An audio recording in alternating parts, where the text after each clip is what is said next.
大家好，欢迎来到我的频道，我是山河。今天要给大家讲的故事依然是柳林风声第3章野林。鼹鼠早就想结识欢，各方面的消息都说欢是个最了不起的人物，虽然很少露面，却总让方圆一带所有的居民无形中都受到他的影响。可是每当鼹鼠向河鼠提到这个愿望，河鼠就推诿过去，总是说没问题，欢总有一天会来的，他经常出来，到那时我一定把你介绍给他。真是个顶呱呱的好人呐。不过你见到他时，不但要容忍他的脾气，而且要依从他的时间。能不能邀他来这里吃顿便饭什么的？鼹鼠问。他不会来的，河鼠简单的说。欢最讨厌社交活动、请客吃饭一类的事。那要是咱们登门去拜访他呢？鼹鼠提议。我敢断定他绝不会喜欢的。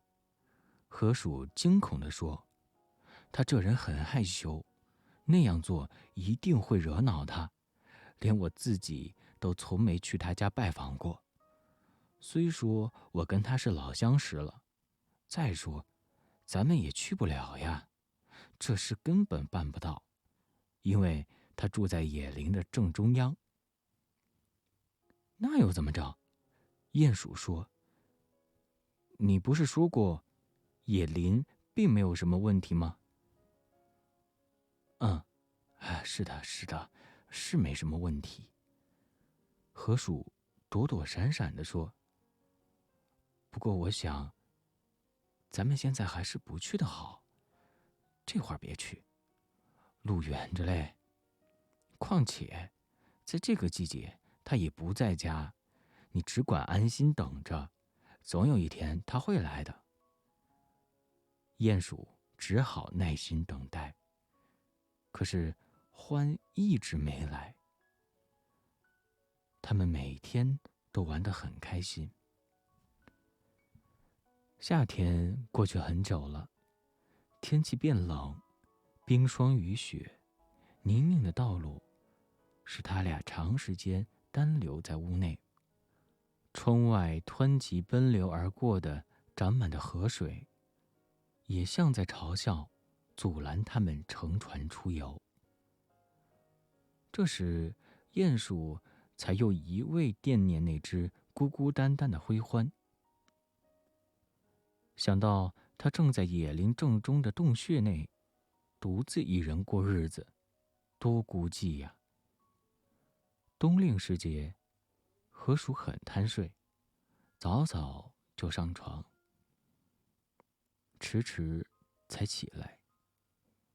在短短的白天，他有时胡乱编些诗歌，或者在家里干点零星家务。当然，时不时总有些动物来串门聊天，因此谈了不少有关春夏的趣闻轶事，互通消息和意见。当他们回顾夏天的一切时，就感到那是多么绚丽多彩的一章啊！那里面有许多五彩缤纷的插图。大河两岸，一支盛装的游行队伍在不停地庄严行进，展示出一场跟着一场富丽堂皇的景观。紫色的珍珠菜最先登场，抖开她那乱丝般丰美的秀发，垂挂在镜面般的河水边沿。镜中的脸又冲她自己微笑。婀娜多姿的柳兰，犹如桃色的晚霞，紧跟着也上场了。雏菊，紫的和和白的手牵着手，悄悄钻了上来，在队列中占据了一席地位。最后，在一个早晨，羞怯的野蔷薇姗姗来迟，轻盈地步上舞台。这时，就像弦乐以它辉煌的和弦转入一曲加沃特，向人们宣告：6月终于来到了。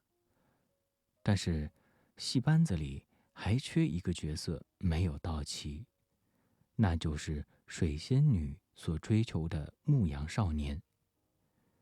闺秀们凭窗盼望的骑士，用亲吻唤醒沉睡的夏天的生命和爱情的王子。当身穿琥珀色紧身背心的人，温文尔雅，芳香扑鼻，步履优美地登上舞台时，好戏就开场了。那是多么精彩的一出戏呀！当凄风冷雨拍打着门窗时，睡眼惺忪的动物们安逸地躲在洞穴里，回想着日出前依旧凛冽的凌晨。那时，白蒙蒙的雾霭还没散去，紧紧地贴在水面。然后，灰色化成了金色，大地又呈现出缤纷的色泽。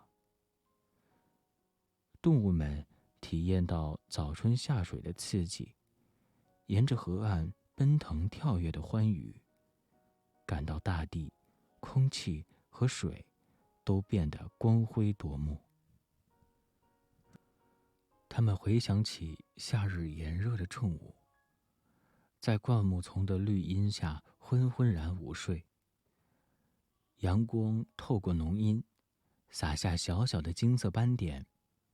回想起午后的划船和游泳，沿着尘土飞扬的小径，穿越黄澄澄的田野，漫无目的的遨游。又回想起那长长的凉爽的黄昏，各路人马全都汇齐，交流着友情，共同筹划明天新的历险。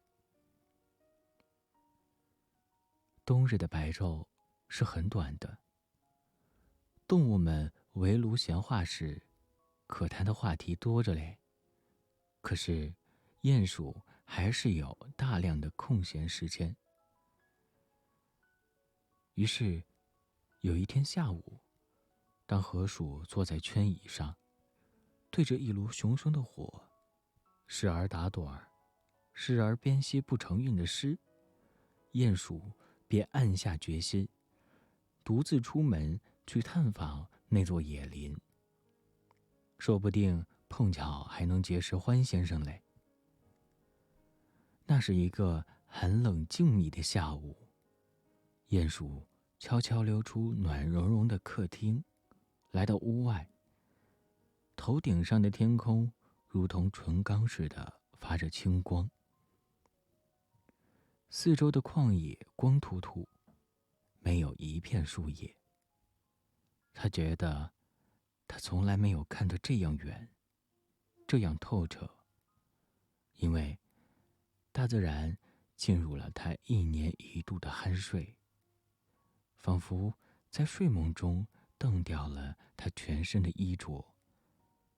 矮树林、小山谷、乱石坑，还有各种隐蔽的地方，在草木葱茏的夏天，曾是可供他探险的神秘莫测的宝地，现在却把他们自身和他们包藏的秘密裸露无遗，似乎在祈求他暂时忽视他们的破败贫瘠，直到来年再一次戴上他们花里胡哨的假面具，狂歌乱舞，用老一套的手法作弄，蛮哄他。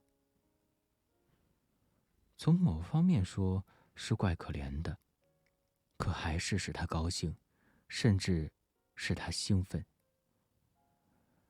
他喜欢这剥去了华丽衣着、不加修饰的质朴的原野。他能够深深地进入大地的裸露的筋骨，那是美好、强健、淳朴的。他不要那暖融融的苜蓿，不要那轻轻摇摆的结籽的青草。山楂树篱的屏风，山毛榉和榆树的绿浪翻滚的帷幕，最好离得远远的。他欢欢喜喜地朝着野林快步前进。野林正横亘在他面前，黑压压的，快吓人，像隆起在平静的海里的一排暗礁。刚进野林时，并没有什么东西令他惊恐。枯枝在脚下断裂，噼啪作响。横倒的树干磕绊他的腿。树桩上长出的菌像漫画中的怪脸，乍看吓他一跳，因为它们酷似某种又熟悉又遥远的东西，可有怪又有趣，使他兴奋不已。他们逗引他一步步往前走，进入了林中幽暗的深处。树越来越密，两边的洞穴冲他张开丑陋的大口，前面后面暮色迅速地逼拢来，包围了他。天光像落潮般地退走了。就在这时，开始出现了各种鬼脸。鬼脸出现在他肩后，他一开始模模糊糊觉得看到了一张面孔，一张歹毒的楔形小脸，从一个洞口向他窥望。他回过头来，正对着他看时，那东西却突然不见了。他加快了脚步，关照自己千万别胡思乱想，要不然幻象就会没完没了。他走过一个又一个洞口。是的，不是，是的，肯定是有一张尖尖的小脸，一张恶狠狠的眼睛，在一个洞里闪了一下，又没了。他迟疑了一下，又壮着胆子，强打精神往前走。可是突然间，远远近近几百个洞里都钻出一张张脸，忽而显现，忽而消失。所有的眼睛都凶狠、邪恶、锐利，一起用恶毒、敌对的眼光盯住他。他想，要是能离开土坡上的那些洞穴，就不会再看到面孔了。他拐了一个弯，离开小径，朝林中了无人迹的地方走去。接着开始出现了哨音。乍听到时，那声音很微弱，很尖细，在他身后很远很远的地方响起。不知怎的，却促使他急急朝前赶，然后仍旧很微弱、很尖细的哨音，都在他前面很远很远的地方响起，使他踌躇不前，想退回去。正当他犹豫不决，站着不动时，哨音突然在他两侧响起来，像是一声接着一声传递过去，穿过整座树林，直到最远的边缘。不管那些是什么东西，他们显然都警觉起来，准备好迎敌。可他却孤单一人，赤手空拳，孤立无援，而黑夜已经迫近了。然后他听到了啪嗒啪嗒的声音。起初他以为那只不过是落叶声，因为声音很轻很细。后来，声音渐渐响了，而且发出一种有规律的节奏。他明白了，这不是别的，只能是小脚爪踩在地上发出的啪嗒声。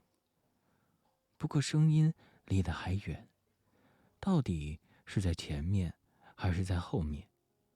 开头像在前面，过后又像在后面，再后来像前后都有。他焦虑不安的时而听听这边，时而听听那边，声音变得越来越响，越来越杂乱，从四面八方朝他逼拢。他站着不动，侧耳倾听。突然，一只兔子穿过树林朝他奔来，他等着，指望兔子放慢脚步，或者拐向别处。可是，兔子从他身边冲过，几乎擦到了他身上。兔子脸色阴沉，瞪着眼睛：“滚开，你这个笨蛋，滚！”兔子绕过一个树桩时，鼹鼠听到它这样咕噜的一声，然后便钻进邻近一个洞穴，不见了。脚步声越来越响，如同骤落的冰雹，打在它四周的枯枝败叶上。整座树林仿佛都在奔跑，拼命狂奔，追逐，四下里包抄围捕什么东西。也许是什么人。他惊恐万状，撒腿就跑，漫无目的、不明方向的乱跑。他忽而撞上什么东西，忽而摔倒在什么东西上，忽而落到什么东西里，忽而有什么东西下面窜过，忽而又绕过什么东西。末了，他在一株老山毛榉树下一个深深的黑洞里找到了庇护所。这个洞给了他隐蔽藏身处，说不定还能给他安全，可谁又说得准呢？反正他实在太累，再也跑不动了。他只能蜷缩在被风刮到洞里的枯叶里，希望能暂时避避难。他躺在那里，大口喘气，浑身哆嗦，听着外面的哨声和脚步声，他终于恍然大悟。原来，其他的田间和篱下的小动物最害怕见到的那种可怕的东西。河鼠曾煞费苦心防止他遇上那种可怕的东西，就是野灵的恐怖。这会儿，河鼠正暖和舒适地坐在炉边打盹儿。那页完成了一半的诗稿从膝上滑落下来，他头向后仰，嘴张着，正在梦河里碧草如茵的河岸。这时，一块煤骨落下来，炉火噼啪一声，窜出一股火苗，把他惊醒了。他想起刚才在干什么，忙从地上捡起诗稿，冥思苦想了一阵，然后回过头来找鼹鼠，想向他请教一个恰当的韵脚什么的。可鼹鼠不在。他连喊了几声燕儿，没人回答。他只得站起来，走到门厅里。鼹鼠惯常挂帽子的钩子上，不见了帽子。那双一向放在伞架旁的靴子也不翼而飞。河鼠走出屋子，仔细观察泥泞的地面，希望找到鼹鼠的足迹。足迹找到了，没错，他的靴子是新买来准备过冬的，所以后跟上的小凸起轮廓清晰。河鼠看到泥地上靴子的印痕，目的明确，径直奔野林的方向而去。河鼠神情严肃，站着沉思了1-2分钟，随后他转身进屋，将一根皮带系在腰间，往皮带上插几把手枪，又从大厅的一角抄起一根粗棒，撒腿朝野林走去。他走到林边的第一排树时，天色已经昏暗下来。他毫不犹豫地径直钻进树林，焦急地东张西望，看有没有朋友的踪迹。到处都有不怀好意的小脸，从洞口探头探脑向外张望。可一看到这位威风凛凛的动物，看到他的那排手枪，还有紧攥在他手里的凶神恶煞的大棒，就立刻隐没了。刚进林子时分明听到的哨声和脚步声也都消失了，窒息了，一切又都归于宁静。他果敢地穿过整座树林，一直走到尽头，然后撇开所有的小径，横穿树林，仔细搜索整个林区，同时不停地大声呼叫：燕儿，燕儿，燕儿，你在哪儿？我来了，鼠儿来了。他在树林里耐心搜索了1个多小时，末了，他听到一声细微的回答，不禁大喜。他循着声音的方向，穿过越来越浓的黑暗，来到一株老山毛榉树脚下。从脚下的一个洞里传出一个微弱的声音，说：鼠儿，真的是你吗？河鼠爬到洞里，找到了精疲力尽、浑身发抖的鼹鼠。哎呀，鼠儿，他喊道，可把我吓坏了。你简直想象不到。哦，我完全能理解。河鼠抚慰他说，你真的不该来，不该这么干，鼹鼠。我曾极力劝阻你的，我们河边动物从不单独上这儿来，要来的话，起码也得找个伴儿同行，才不会有问题。而且，来以前你必须学会上百种窍门，那些我们都懂，可你不懂。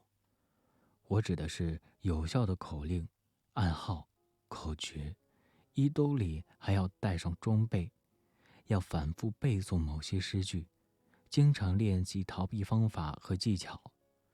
你学会了，就全都很简单。作为小动物，你必须学会这些，否则就会遇到麻烦。当然喽，假如你是獾或者水濑，那就另当别论了。那勇敢的蟾蜍先生，他该不怕独自来这里吧？鼹鼠问。老蟾，河鼠哈哈大笑，他独自一个才不会在这里露面嘞。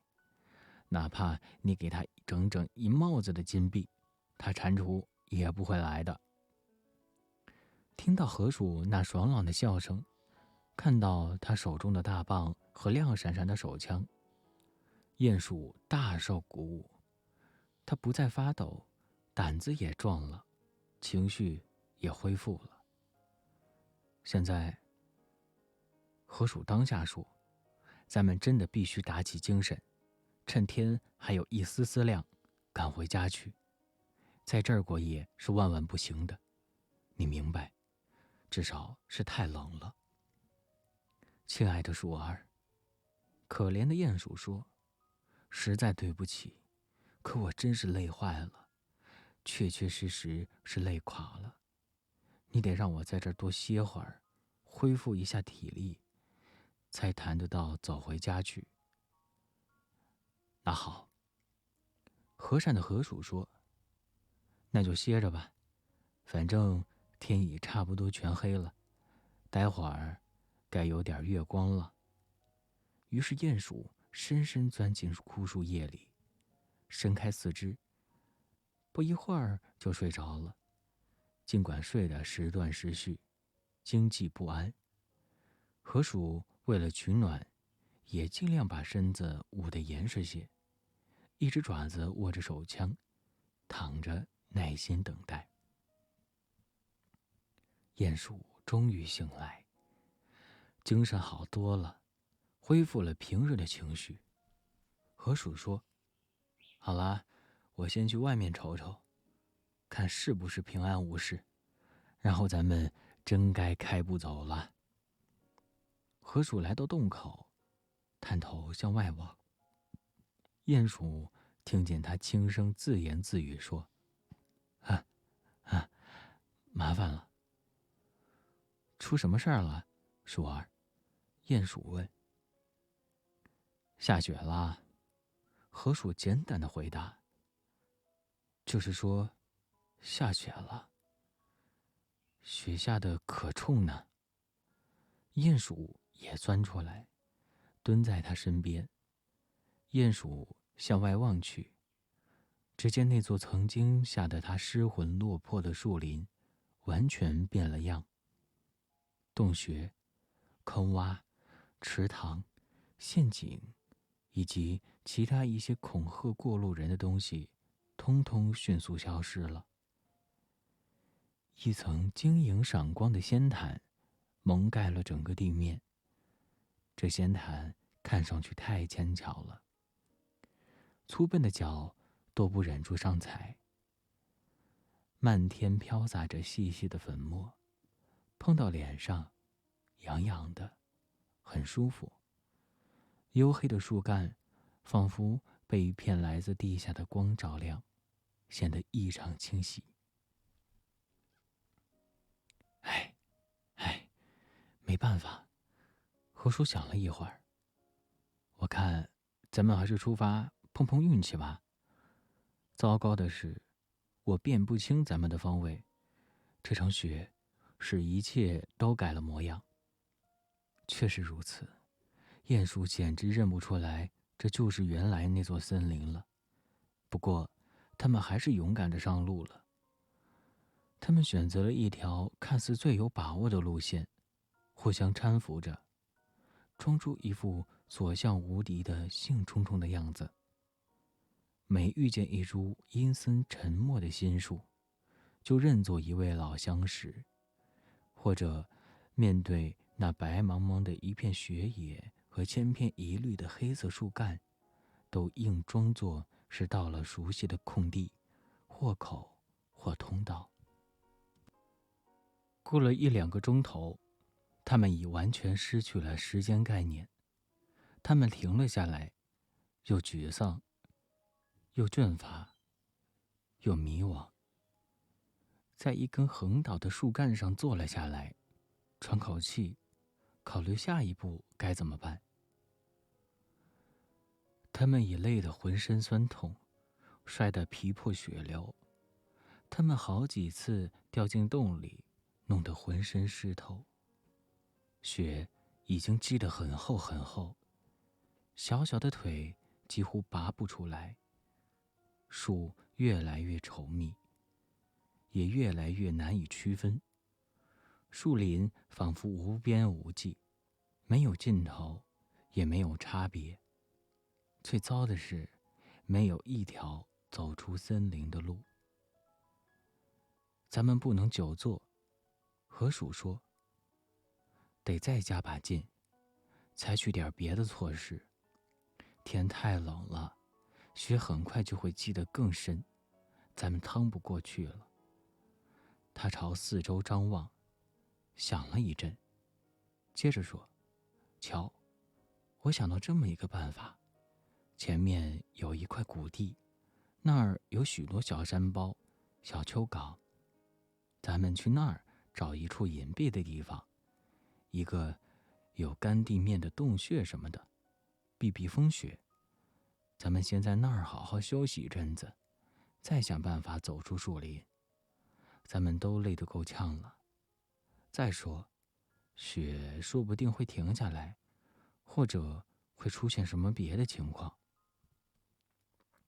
于是，他们又站起来，踉踉跄跄地走下谷地，去寻找一个山洞，或者一个干燥的角落，可以抵挡刺骨的寒风和飞旋的雪。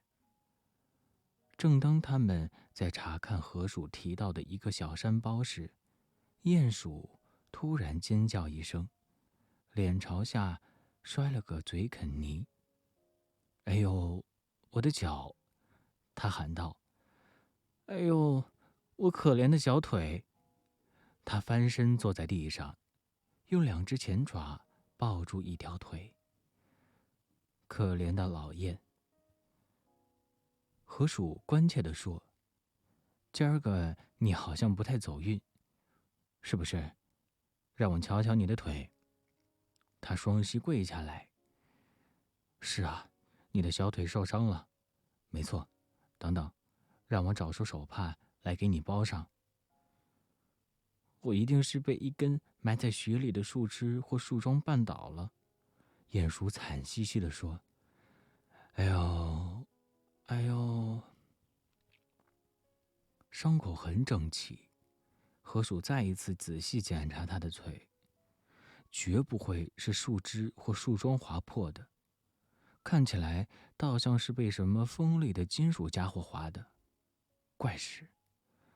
他沉吟了一会儿，观察着周围一带的山包和坡地。哦，管他是什么干的，鼹鼠说，痛得连语法都顾不上了。不管是什么划的，反正一样痛。可是，河鼠用手帕仔细包好他的伤腿后，就撂下他，忙着在雪里挖起来。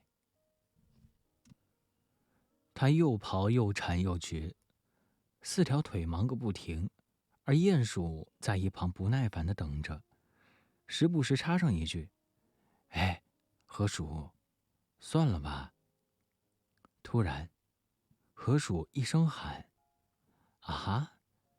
跟着又是一连串的啊哈，啊哈，啊哈，啊哈。他竟在雪地里跳起舞来。鼠儿，你找到什么了？鼹鼠问。他还在抱着自己的腿。快来看呐！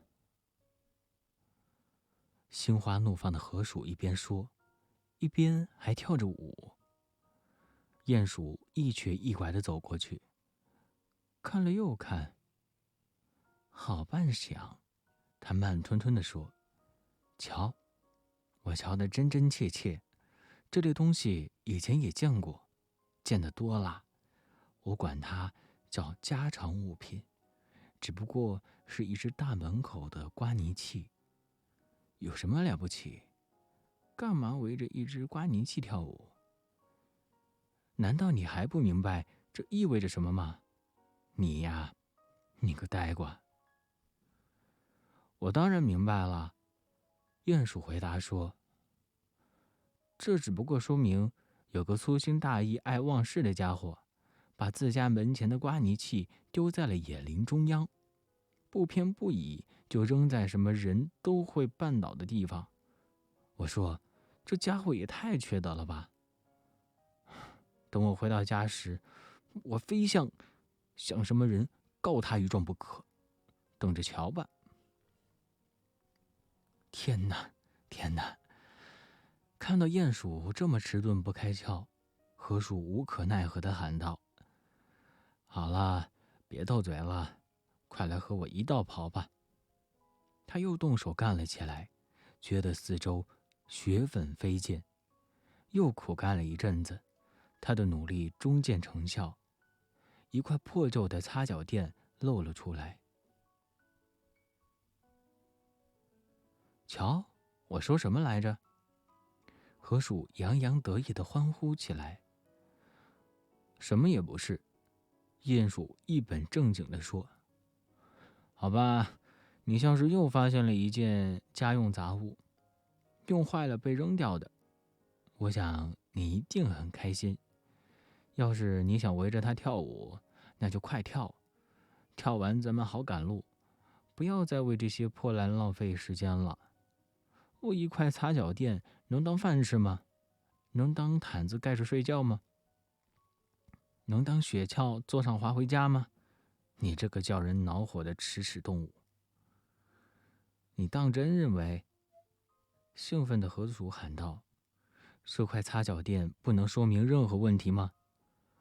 真是河鼠，鼹鼠烦躁地说：“我认为这套荒唐的游戏咱们已经玩够了。谁又听说过一块擦脚垫能说明什么问题？擦脚垫是不会说什么的，他们根本不是那种货色。擦脚垫懂得自己的身份。你听着，你这个呆瓜！”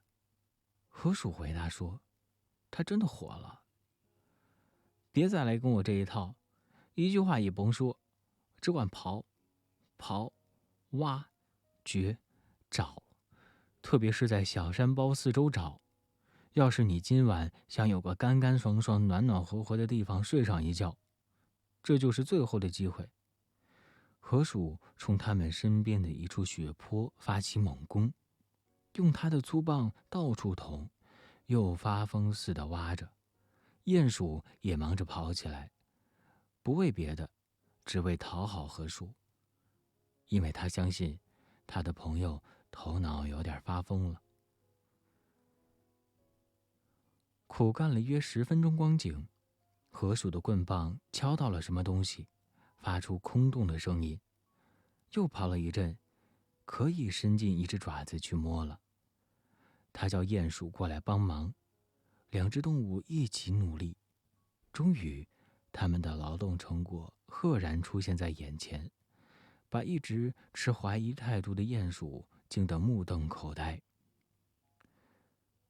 就在看去像是一个雪坡的旁边，立着一扇漆成墨绿色的坚实的小门，门边挂着绳铃的铁环，铃绳下有一块小小的黄铜牌子，牌子上用工整的楷书清晰地刻着几个字，借着月光可以辨认出是欢先生。